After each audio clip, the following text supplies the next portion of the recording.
Pessoal, hoje nós vamos estudar o lançamento horizontal. O lançamento horizontal, né? Ele é um movimento composto por dois outros movimentos, que é o horizontal e o vertical.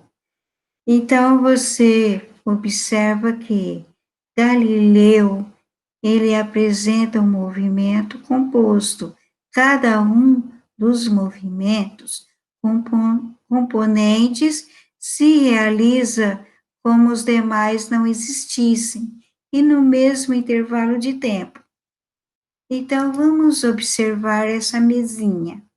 Nessa mesinha, nós temos aqui uma bolinha. E essa bolinha, ela é arremessada e ela vai rolando, rolando, até que ela cai. Quando ela cai, ela forma uma parábola, ou então ela cai na vertical. No que ela cai tanto na vertical como formando uma parábola, não se esqueça de que a medida da altura é a mesma.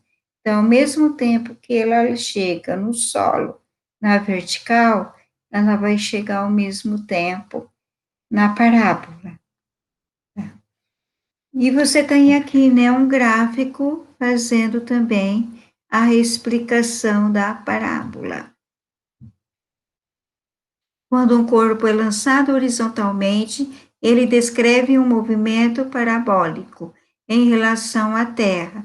De acordo com os princípios de simultaneidade, o lançamento horizontal é resultado da composição de dois movimentos simultâneos e independentes, queda livre e movimento horizontal. Então, aí você tem aqui uma esfera. Essa esfera, ela é lançada. No que ela é lançada, ela vai rolando, rolando, até que ela cai. No caiu, ela cai em queda livre ou formando uma parábola. Como ela é uma esfera, né, ela vai mais para baixo, né? Então, aí você tem a velocidade é de 2 metros por segundo dessa esfera, de meio quilo. A altura da mesa é 0,8 metros.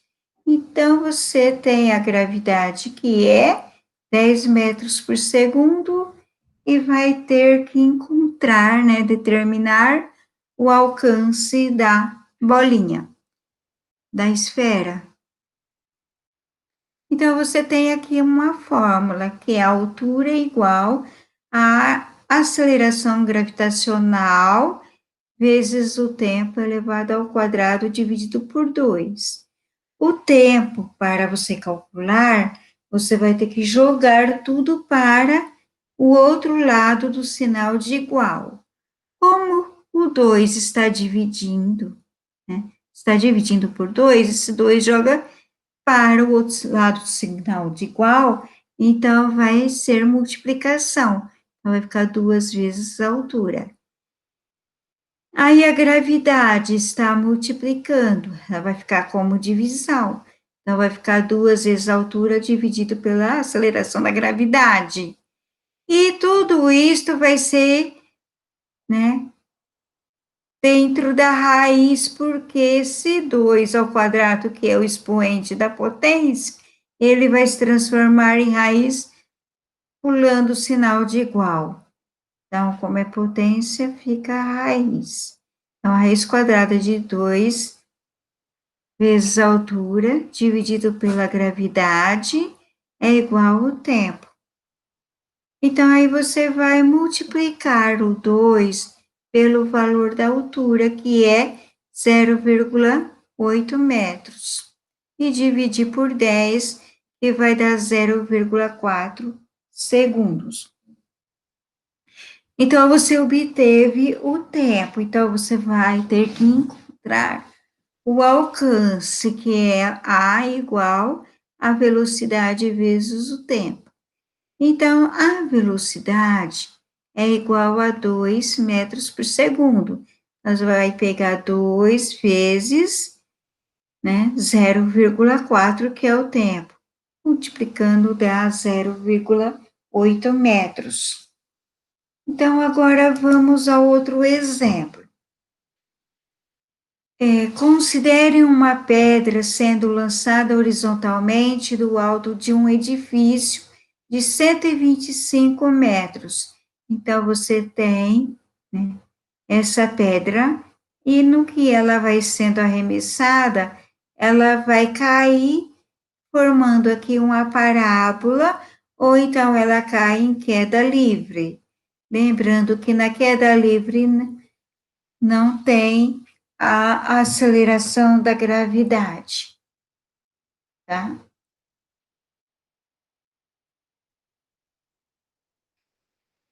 A aceleração da gravidade é igual a 10 metros por segundo e tendo um alcance horizontal igual a 10 metros. Nessas condições, conclui-se que a velocidade com que a pedra foi lançada em metros por segundo é igual a quanto? Então, vamos calcular. O tempo é igual a raiz quadrada de 2 vezes a altura sobre a gravidade. O tempo é igual a raiz quadrada de 2 vezes 125 dividido por 10. O tempo é igual a raiz quadrada de 250, porque 2 vezes 125 é 250, dividido por 10 é igual a 25. A raiz quadrada de 25 é igual a 5 segundos. Aí você vai ter que encontrar a função da velocidade. Então, observe que você tem aqui o espaço é igual ao espaço inicial, mais a velocidade vezes o tempo. Esse espaço inicial você joga para antes do sinal de igual e ele vai se transformar em deslocamento.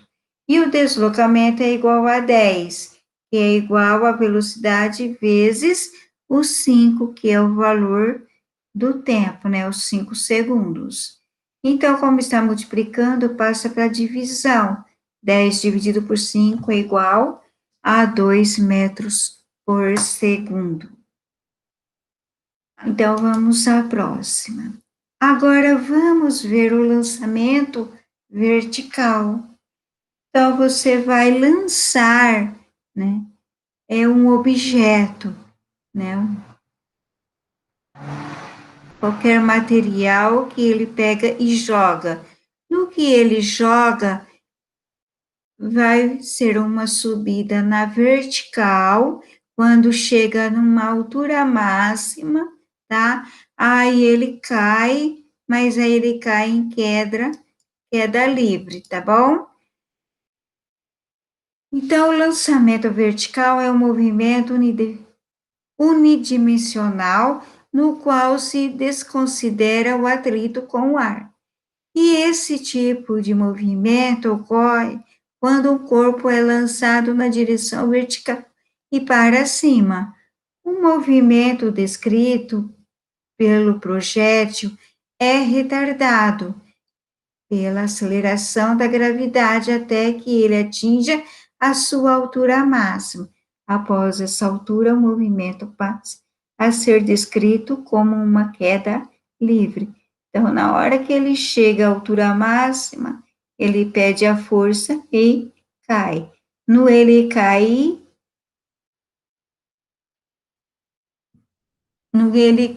né, ele é livre, uma queda livre. Então, você observa que temos o lançamento vertical, né? Para baixo, a gravidade é positiva. Então, você observa por ser positivo, né? No gráfico aqui vai subindo. E quando é negativa, ele desce. E ele forma a parábola, né? Quando é positivo, forma a parábola mais para baixo. E quando ele é negativo, ele sobe mais para cima, aí depois ele cai. Então, uma pulga pode dar o salto vertical até 130 vezes na sua própria altura. Para isso, ela imprime o seu corpo, um impulso que resulta numa aceleração ascendente. Qual é a velocidade inicial necessária para a pulga alcançar uma altura de 0,2 metros? Adote a gravidade igual a 10 metros por segundo ao quadrado. Então, você tem aí uma fórmula, e essa fórmula é a fórmula de Torricelli. Então, a fórmula de Torricelli é o quê? A velocidade ao quadrado, que é igual à velocidade inicial ao quadrado, mais 2 vezes a aceleração da gravidade vezes o deslocamento. Então, a velocidade ao quadrado é igual, né, a velocidade inicial ao quadrado mais 2 vezes a gravidade, que é menos 10, vezes o deslocamento. Então, a velocidade, né, é igual a zero, e é igual à velocidade inicial, elevado ao quadrado, menos 20 vezes 0,2, porque 2 vezes menos 10 dá menos 20, vezes 0,2 vai ser igual a 4. Então, a velocidade inicial elevado ao quadrado é igual a 4. Como ele está em potência, o expoente você joga para depois do sinal de igual, então ele vai ficar em raiz. Como ele fica em raiz quadrada, a raiz quadrada de 4 é igual a 2. Então, a velocidade inicial é igual a 2 metros por segundo. Agora, nós temos aqui o lançamento oblíquo.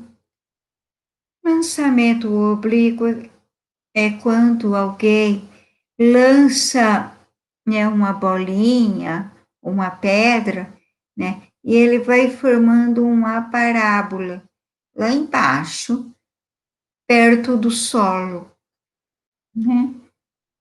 Então, veja a trajetória do corpo, né, formando esta parábola. Então, neste caso, o objeto é lançado com uma velocidade inicial e está sob a ação da força de gravidade. Geralmente, a velocidade vertical é indicada por a velocidade y, enquanto a horizontal a velocidade x. Então, para isso, eles usam o gráfico, né, para ajudar o cálculo. Utilizando os dois eixos x e y para indicar os dois movimentos realizados. Quer dizer, tem que encontrar os pares ordenados, x e y, né, para saber o tipo de movimento realizado. A posição inicial indica o local onde tem início o lançamento. Já a posição final indica o final do lançamento. Então, aqui, a velocidade inicial onde começa e o final onde termina. Além disso, é importante notar que após o lançamento, ele segue a direção vertical até atingir uma altura máxima e daí tende a descer também na vertical. Então, nós temos aqui novamente, né, a forma de TL, né? Então, vai ser a velocidade ao quadrado, que é igual à velocidade inicial ao quadrado, mais 2 vezes a aceleração, vezes o deslocamento. Então, para as letrinhas, você tem o nome. V é a velocidade final, V0 é a velocidade inicial, A é a aceleração, ds é a variação do deslocamento do corpo. Aí você vai usar a altura máxima é igual a velocidade inicial ao quadrado vezes o seno, né, do ângulo realizado sobre 2, e a aceleração de gravidade que vai multiplicar. Então, essa é a formulinha usada. Então, muitas áreas do conhecimento humano trabalham diretamente com o conhecimento da física. E uma delas é a área esportiva. Por isso, um físico foi convidado para projetar uma rampa para o lançamento de bicicletas e foram dadas as seguintes informações: a rampa, no formato de um triângulo retângulo, deve ter 4 metros de comprimento, né, na horizontal, por 3 metros de altura, conforme a figura. Então, esta rampa é formada por um triângulo. Então, observa que um dos triângulos, um lado, né, dos triângulos, mede 4 metros e o outro 3. Lembrando que os dois lados são catetos. E a parte maior, que é a hipotenusa, ela, né, vai ser a letra H. Então, H elevado ao quadrado é igual ao cateto ao quadrado mais o cateto ao quadrado. Então, a hipotenusa elevada ao quadrado é igual o valor de 3 ao quadrado mais 4 ao quadrado. 3 ao quadrado é igual a 9 e 4 ao quadrado, 16. 9 mais 16 é igual a 25. Como a altura está elevada ao quadrado, então esse 2 expoente eu jogo para depois do sinal de igual, ele fica como raiz. Então, a altura é igual a raiz quadrada de 25. A altura é igual a 5 metros. Então, aí você vai analisar o movimento vertical, né? Então, você vai usar aqui novamente a fórmula de Rottier. Então, a velocidade de y ao quadrado é igual à velocidade inicial ao quadrado, mais 2 vezes a aceleração vezes o deslocamento. Substituindo os valores para a velocidade de y ao quadrado é zero. A velocidade inicial y ao quadrado permanece. 2 vezes menos 10, que é da aceleração, e o deslocamento. Bom, aí você observa que o componente y do vetor velocidade, então a velocidade inicial y é igual à velocidade do seno, que é 10 vezes 3 quintos, e vai ser igual a 6 metros. Então, onde você tem, né, a velocidade inicial, você vai colocar o 6. Então, 6 elevado ao quadrado é igual a 20 vezes o deslocamento. Então, 6 e 6 é 36. Aí, você vai pegar esse 20 que está multiplicando o deslocamento, joga para o outro lado do sinal de igual e fica dividindo. 36 dividido por 20 é igual a 1,8 metros. Então, esse é o valor do deslocamento. E acabou. Só isso. Terminou. Tchau.